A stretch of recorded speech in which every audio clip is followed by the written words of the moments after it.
Good morning students. Online classes में आपका स्वागत है। Class MEd second year, subject ET and ICT. Topic है हमारा इंस्ट्रक्शनल डिज़ाइन। अभी आपने पढ़ा था प्रोग्राम इंस्ट्रक्शन और अब है हमारा इंस्ट्रक्शन डिज़ाइन या अभिक्रमित अभिकल्प। इसको कहेंगे हम अनुदेशनात्मक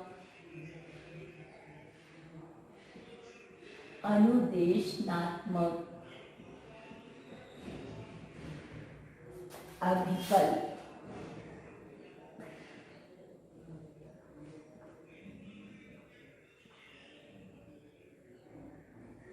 ठीक है, अनुदेशनात्मक अभिकल्प या इंस्ट्रक्शनल डिजाइन।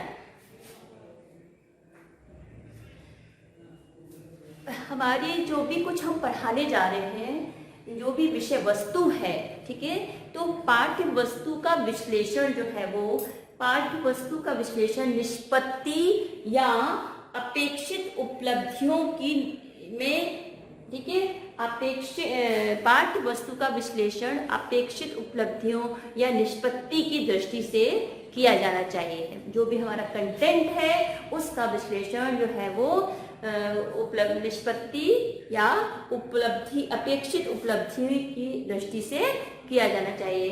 पाठ्य वस्तु में जो है इसके लिए हमें निम्न कार्य करने होते हैं। किसके लिए? पाठ्य वस्तु का विश्लेषण अपेक्षित उपलब्धियों या निष्पत्ति की दृष्टि से किया जाना चाहिए। इसके लिए हमें निम्न कार्य करने होते हैं। पहला फर्स्ट पॉइंट है हमारा पाठ्य वस्तु जो भी है की विशेषताओं का विश्लेषण करना। सबसे पहले हमें जो हम कुछ पढ़ाने जा रहे हैं, जो भी हमारी विषय वस्तु है उसको एनालाइज कर लेना चाहिए। तो फर्स्ट पॉइंट है पाठ्य वस्तु का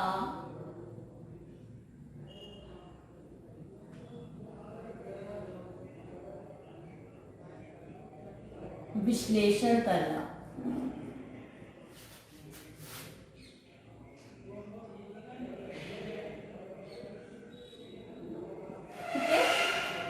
पाठ्य वस्तु जो है कि विशेषताएं, जो भी पाठ्य वस्तु का विश्लेषण करना, किसका विश्लेषण करेंगे?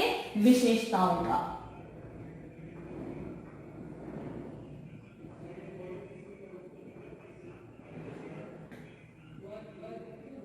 जो पाठ्य वस्तु की विशेषताएं हैं उनका विश्लेषण करना। फर्स्ट पॉइंट हो गया हमारा। फिर सेकंड पॉइंट है इसमें कि जो भी हमारी जो छात्रों की अनुक्रियाएं हैं, छात्रों की अनुक्रियाओं की प्रकृति का विश्लेषण।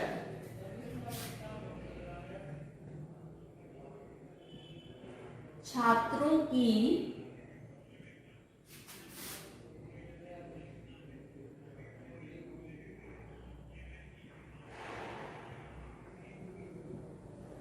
अनुक्रियाओं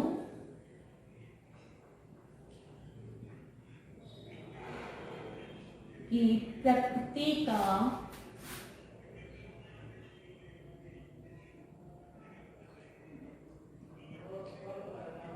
विश्लेषण करना पड़ता है। ठीक है, जो भी छात्र अनुक्रिया करते हैं उनकी जो है प्रकृति का विश्लेषण करना होता है। इसमें उद्देश्यों तथा अधिगम स्तरों को ध्यान में रखा जाता है। इसमें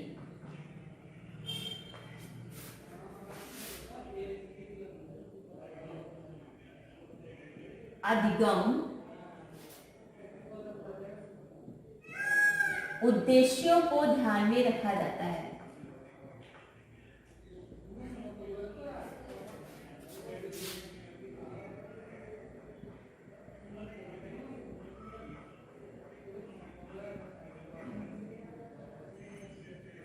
ठीक है, इसमें अधिगम उद्देश्यों को ध्यान में रखा जाता है।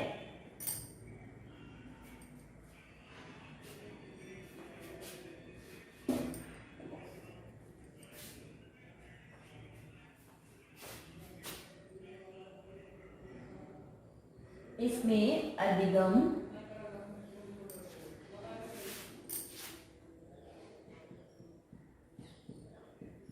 व उद्देश्यों को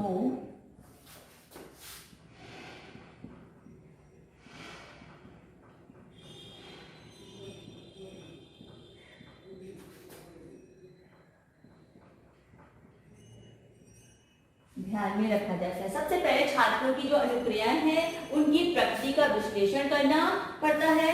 इसमें अधिगम स्तरों को ध्यान में रखा जाता है। छात्रों के पूर्व ज्ञान तथा कौशल को भी महत्व दिया जाता है। छात्रों का जो पूर्व ज्ञान है और उनके जो है कौशल को भी महत्व दिया जाता है।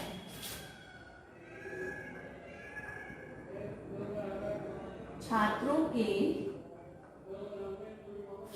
पूर्व ज्ञान व कौशल को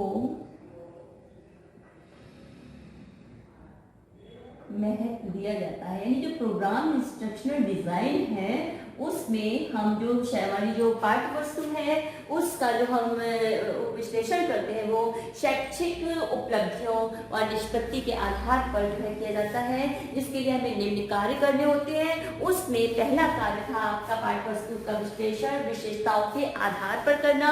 दूसरा पॉइंट है हमारा छात्रों की अनुक्रियाओं की प्रकृति का विश्लेषण करना। इसमें अधिगम स्तर व उद्देश्यों को ध्यान में रखा जाता है। छात्रों के पूर्व ज्ञान और कौशल को भी महत्व दिया जाता है। नवीन कार्यों के लिए उद्दीपन प्रस्तुत किए जाते हैं।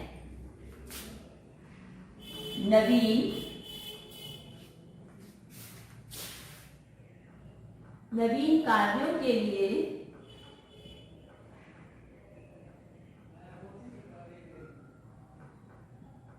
उद्दीपन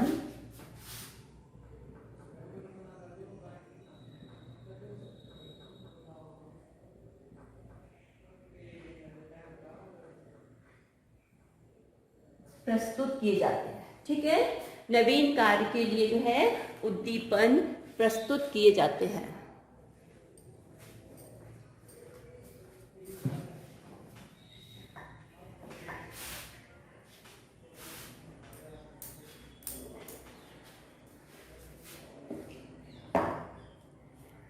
जिससे अपेक्षित अनुक्रिया की जाती है। नवीन कार्य के लिए उद्दीपन प्रस्तुत की जाते हैं जिससे अपेक्षित क्रिया अनुक्रिया की जाती है।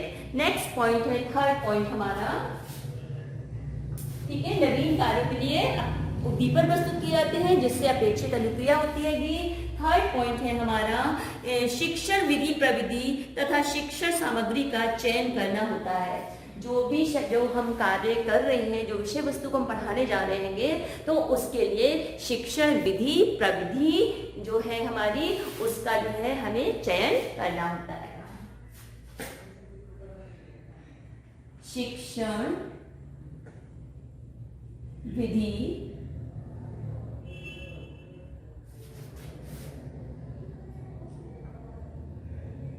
प्रविधि, ठीक है, शिक्षण विधि प्रविधि व शिक्षण सामग्री व शिक्षण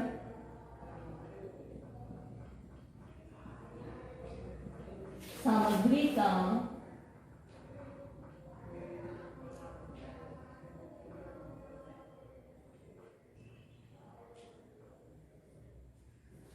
चयन करना होता है। ठीक है, हम जो भी चीज पढ़ाने जा रहे हैं विषय वस्तु, उसके लिए विधि प्रविधि और सामग्री का चयन करते हैं तथा उनकी व्यवस्था भी करनी होती है। वह उनकी व्यवस्था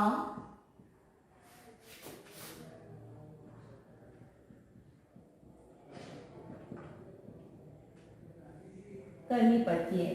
जो भी हमने जो सामग्री ली है, जिसको हमने चयन किया है, उसके लिए हम पहले से जो है अरेंजमेंट करते हैं कि तभी हम जो विषय वस्तु का जो शिक्षण कर आसानी से कर सकते हैं। और इसमें अभिप्रेरणा तथा पुनर्वलन की प्रविधियों का चुनाव करना पड़ता है।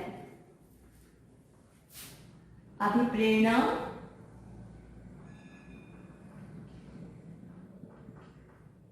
व पुनर्बनन, अभिप्रेरणा व पुनर्बनन की भी जो है विधियों का, पुनर्बनन की भी क्या करना होता है, पुनर्बनन की प्रविधियों का चुनाव करना होता है।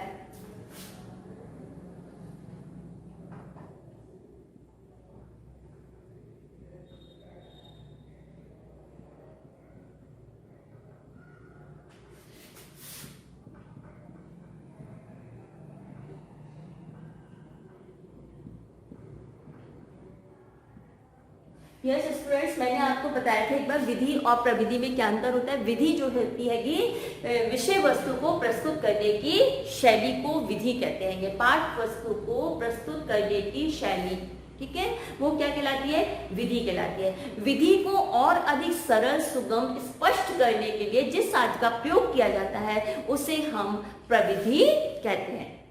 तो यहाँ पर जो है अभिप्रेरणा व पुनर्बनन की प्रविधियों का चुनाव करना पड़ता है जो छात्रों में क्षमताओं के विकास के लिए सहायक होते हैं, जो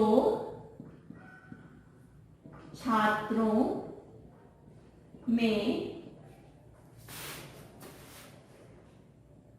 क्षमताओं के विकास के लिए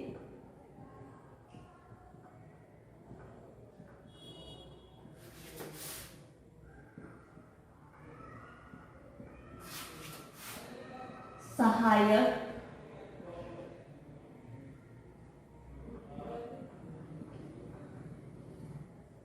होते हैं।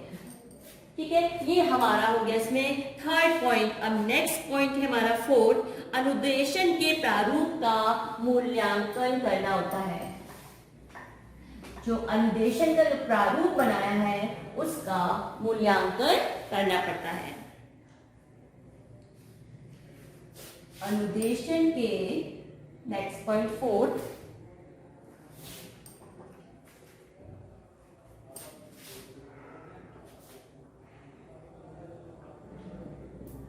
अनुदेशन के प्रारूप का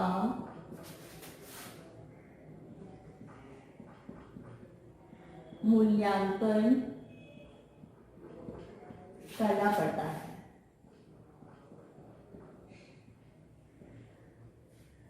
अनुदेशन के प्रारूप का मूल्यांकन करना पड़ता है। क्यों करना पड़ता है? जो कि छात्रों में, जिससे कि छात्र जो है कहाँ तक जो है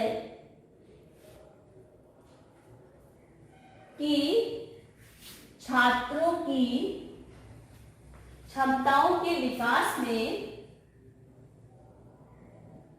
ठीक है, जो हमारे छात्र हैं उनकी जो क्षमताएं हैं, ठीक है, तो कहां तक जो है छात्रों की क्षमताओं के विकास में सफल हो सका।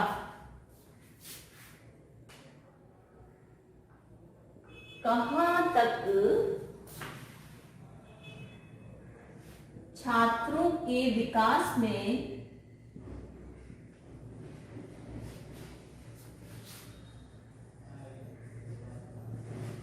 सफल हो सका।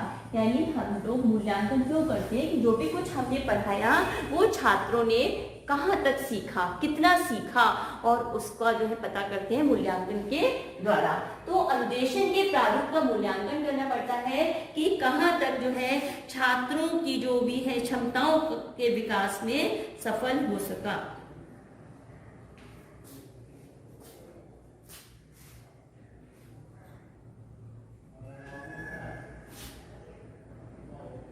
नेक्स्ट हमारा इसमें जो वो है पॉइंट है, सीखने के सिद्धांतों के अतिरिक्त शिक्षण की परिस्थितियां, कार्यों के उपकरण तथा नए नए उपागमों को अधिक महत्व दिया जाता है। किसमें? अनुदेशनात्मक अभिकल्प में सीखने के सिद्धांत, ठीक है, अनुदेशनात्मक अभिकल्प में सीखने के सिद्धांत के अतिरिक्त शिक्षण की परिस्थितियों, ठीक है, अनुदेशनात्मक अभिकल्प में सीखने के सिद्धांतों व जो परिस्थितियां जो हैं उनके अनुरूप कार्यों तथा उपकरणों, इन सब को जो है महत्व दिया जाता है। किसमें? इंस्ट्रक्शनल डिजाइन करने में। इन सबके संपूर्ण रूप को ही अनुदेशनात्मक प्रारूप की संज्ञा दी गई है।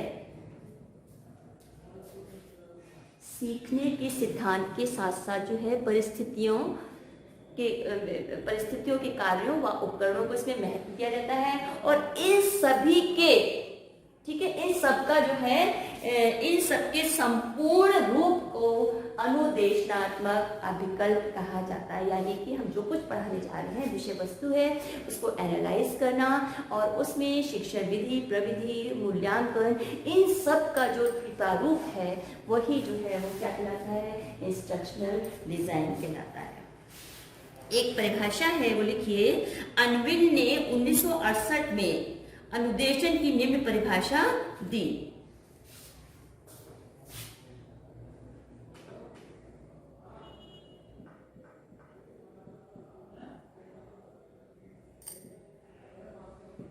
ये परिभाषा जो दी थी अनविन,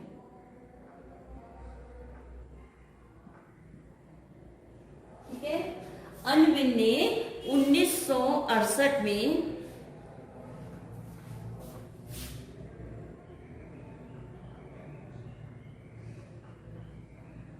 अनुदेशनात्मक, उनका मानना था कि अनुदेशनात्मक प्रारूप से तात्पर्य आधुनिक कौशल तथा प्रविधियों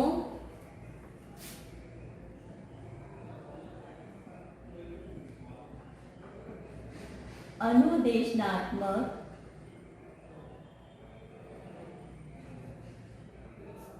अभिकल्प से तात्पर्य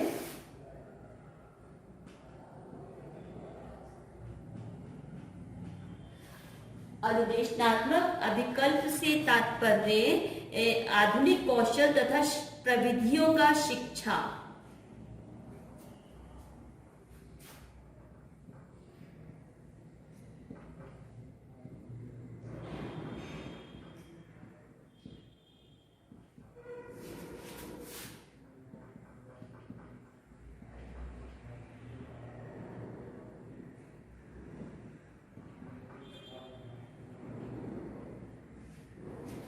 आधुनिक कौशल व प्रविधियों का शिक्षा तथा प्रशिक्षण की आवश्यकताओं के लिए शिक्षा तथा प्रशिक्षण की आवश्यकताओं के लिए प्रयोग करना,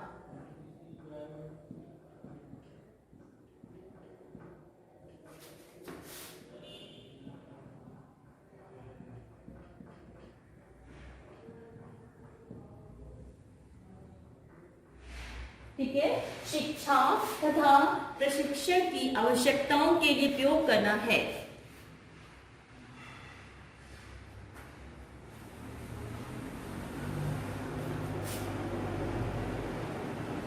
ये मानक इसका था, अनविन का मानना था। इसके अंतर्गत सब विधि, साधन, वातावरण सम्मिलित किए जाते हैं। इसके अंतर्गत सभी विधि,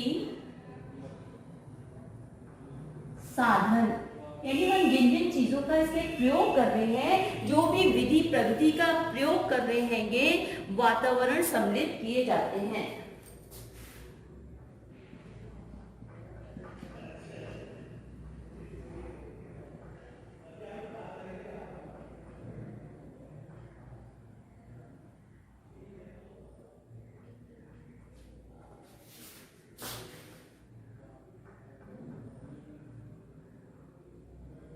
ठीक है, जो सब कुछ इसके अंतर्गत जो है सम्मिलित किया जाता है, जो अधिगम को सुगमता व सरलता प्रदान करते हैं, जो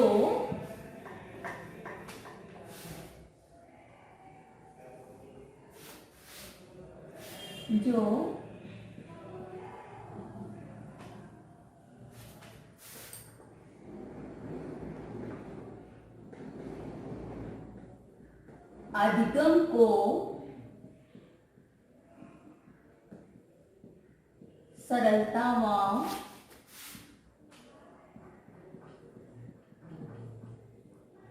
सुगमता प्रदान करते हैं। ठीक है, ये आपका जो है क्या है, ये हमारा जो है अभिक्रमित या अनुदेशनात्मक अभिकल्प है।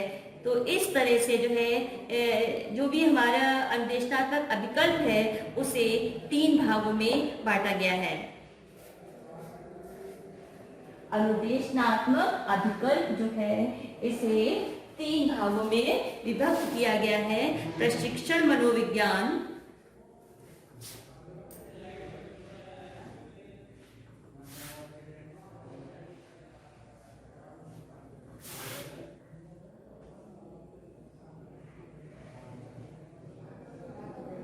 प्रशिक्षण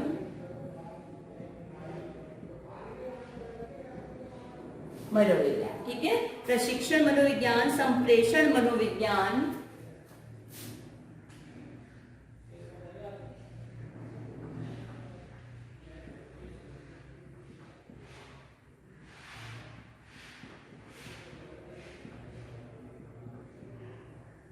ठीक है, व थर्ड है हमारा प्रणाली विश्लेषण।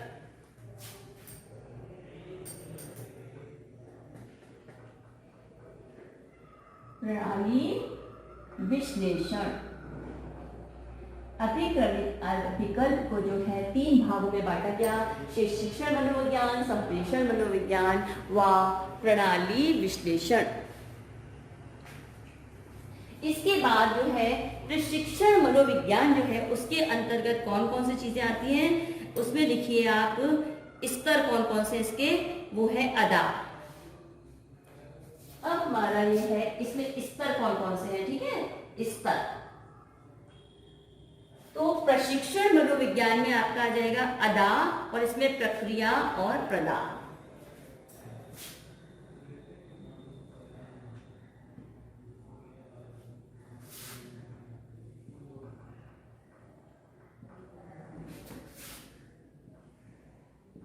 ठीक है, इनपुट, प्रोसेस एंड आउटपुट।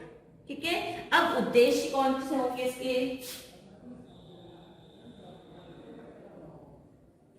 उद्देश्य, ठीक है, इनपुट, प्रोसेस एंड आउटपुट।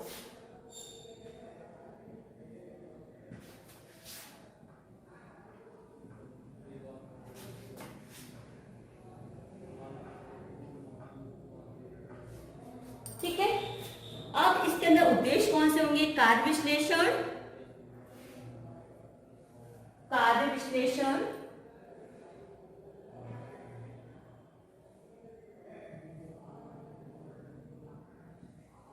यानी प्रशिक्षण मनोविज्ञान में आपका आ जाएगा कार्य विश्लेषण, पृष्ठ पोषण तथा पुनर्बलन,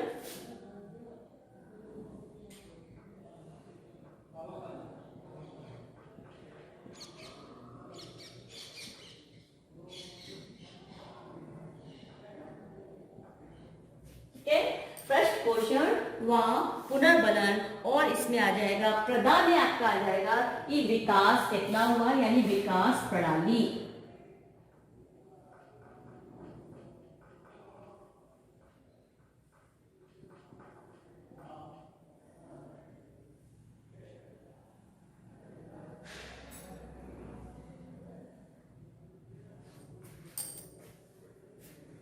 तो प्रशिक्षण मनोविज्ञान, संप्रेषण मनोविज्ञान और प्रणाली विश्लेषण, इसमें फिर आपका स्तर जो थे वो कौन से थे और उद्देश्य क्या थे वो आपका हो गया। ये इसके अंतर्गत फिर क्या क्या आपका आएगा।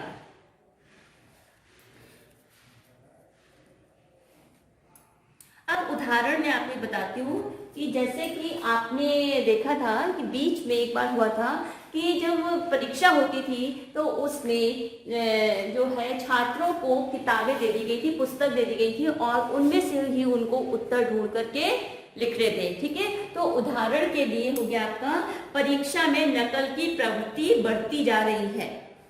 ठीक है, एक उदाहरण दे रहे हैं आपका इसको इंस्ट्रक्शन डिजाइन का कि परीक्षा में नकल की प्रवृत्ति बढ़ती जा रही है, उसको जो है नकल की प्रवृत्ति को कैसे रोका जाए। ठीक है, नकल लोग जो थे कागज ले जाते थे, नकल करते थे, उसको देख कर लिखते थे। तो ये किया गया कि उनके सामने जब पुस्तक दे दी जाए और वो पुस्तक को देख करके उसमें से क्वेश्चन आंसर ढूंढें और लिखें। तो कैसे रोका जाए नकल की प्रवृत्ति को? परीक्षा शिक्षण की उप प्रणाली है, परीक्षा में नकल की प्रवृत्ति का अध्ययन एवं विश्लेषण किया जाए। ठीक है, तो परीक्षा शिक्षण की उप प्रणाली है। अब हमें जो है उसको कैसे रोकें, हम उसको जो है इसके लिए जो है हमें क्या करना होगा, परीक्षा में नकल की प्रवृत्ति का अध्ययन एवं विश्लेषण किया जाए। ठीक है, उदाहरण को मैंने आपको बताया कि नकल की प्रवृत्ति दिन पर दिन बढ़ती जा रही है। इसके लिए ये सोचा गया कि छात्रों को पुस्तक दे दी जाए जिससे वो उसमें उत्तर देख के लिखें। और ये जो है एक शिक्षा की क्या प्रणाली है, इसमें इसको कैसे रोका जाए। तो हमें क्या करना होगा, परीक्षा की जो है हमारी परीक्षा में नकल की प्रवृत्ति का अध्ययन एवं विश्लेषण किया जाए।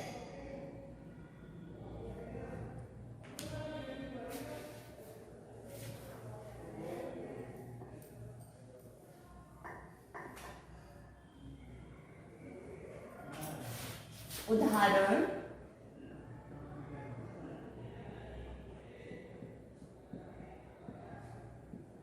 नकल की प्रवृत्ति बढ़ती जा रही है।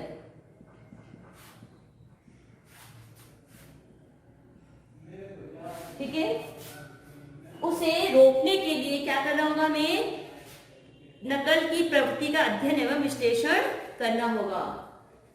नकल की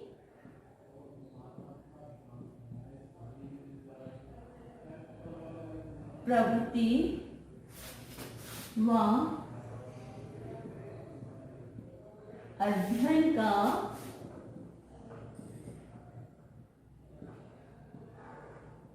विश्लेषण। ठीक है, नकल की जो कर रहे हैं तो नकल की प्रवृत्ति का अध्ययन एवं नकल की प्रवृत्ति का अध्ययन एवं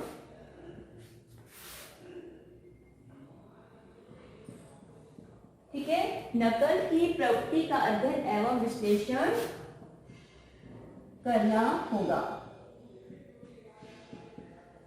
ये आपका हो गया क्या, इसकी एग्जाम्पल हो गई। इसी तरह मतलब कि छात्रों को हम परीक्षा से कैसे रोकें। ठीक है, उसके लिए हमने उनको किताबें दे दी और ये हुआ कि वो गाइड में परीक्षा के प्रश्नों का स्वरूप ऐसा हो जिनका उत्तर पुस्तक गाइड में ना मिले। मतलब छात्र उसमें पढ़े ढूंढे, ऐसा ना हो कि बस तुरंत उसको जो है उत्तर उसमें गाइड मिल जाए। तो इस तरह से जो है हमें उसको कंटेंट का जो है विश्लेषण करना होगा। धन्यवाद स्टूडेंट्स, आज हम इतना ही देखेंगे। हमारा इंस्ट्रक्शन डिजाइन पूरा हो गया।